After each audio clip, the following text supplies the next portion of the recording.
Өзге де ақпарат, білім ордасына 40 жыл Бейнеу ауданындағы Ыбырай Алтынсарин атындағы орта мектеп мерейтойын атап өтті. Ұлы даланың 7 қыры аясында мерекелік шара ұйымдастырылды.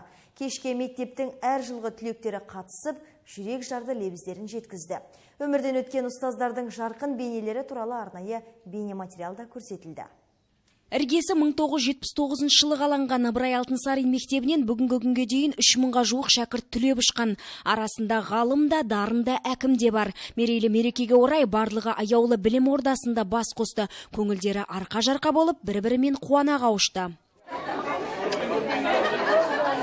Өмірлік азық жинап қуат алатын, болашаққа сеніммен қарауға үйретіп, қиында қарбалас мол дүниенің барлық қыр-сырын үйрететін, қымбатты да сүйікті алтын ұя мектебіміз әрбір азаматтың жадынан еш уақытта өшпейді. Бүгінгідей салтанатты мерейтойда ардагер ұстаздарымызға зор денсаулық, саналы ғұмыр, барлық ұстаздар ұжымына мәдени және білім жағынан зерек 21 ғасырдың жаңа ұрпағын тәрбиелеу жолында творчестволық табыс тілеймін.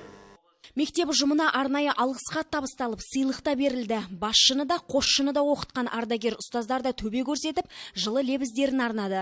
Осы 40 жылдың ішінде мектебіміз үлкен жетістіктерге жетіп, бүгін аудан бойынша, облыс бойынша алдан қатарлы мектептердің қатарында деп білеміз. Мерекеміз құтты болсын, мектебіміз одан ары қарай өркендей берсін. Осы бізге үлгі болған, тәрбие берген ұстаздарымызға көп-көп рахмет. Алдағы уақытта тағы да 40 жыл, тағы да 100 жыл болсын. Келе берейік, жаңадан мектептер ашыла берсін. Мектебіміз үлгі болсын.